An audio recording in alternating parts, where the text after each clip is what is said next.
Сәлем достар, бүгінгі видеода қуырылған ет пен картоп тағамын дайындайтын боламыз. Ол үшін бізге 600 грамм ет, 1 килограмм картоп, 200 грамм ақпияз, 200 грамм сәбіз, 100 грамм сұйық май, тұз қажет болады. Қазанымызды отқа қойып, қыздырып, сұйық май 100 грамм құямыз және қыздырамыз. Қызып тұрған майдың үстіне етімізді салып, сары түске енгенше қуыруымыз қажет.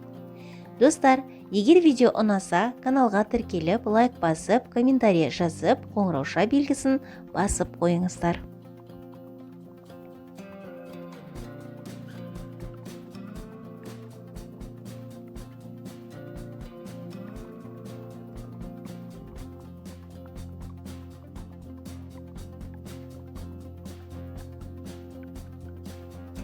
Етті орташа отта 10 минут қуырып алып, туралған пиязымызды салып қуырамыз.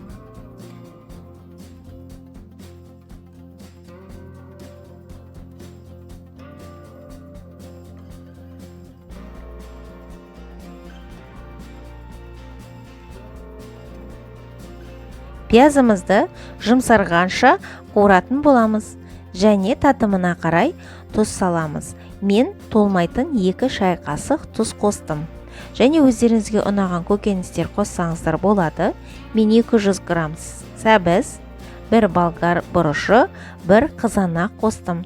Және қазанның қақпағын жауып 10 минутқа бұқтырып қойдым. 1 килограмм картопқа 1 шай қасық тұз салып, картоп пен тұзды араластырып дайындап аламыз. Және бұқтырылып тұрған қазанымызға 50 мл су құйып, қазанымызды 10 минут және бұқтырамыз. 10 минут өтті. Дайындап алған картопымызды қазанға салып, бетін жауып, 1 сағатқа бұқтырып қоямыз. Мінекей достар, 1 сағатымыз өтті. Картоп өте жұмсақ, дәмді, иісі деген алып тұр. Керемет болып пісті. Тағамымыз енді дастарханға ұсынуға болады.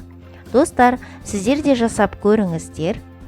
Егер видео ұнаса, каналға тіркеліп, лайк басып, комментарий жазып, қоңырауша белгісін басып қойыңыздар.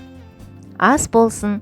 Келесі видеода кездескенше сіздермен болған Қарлығаш.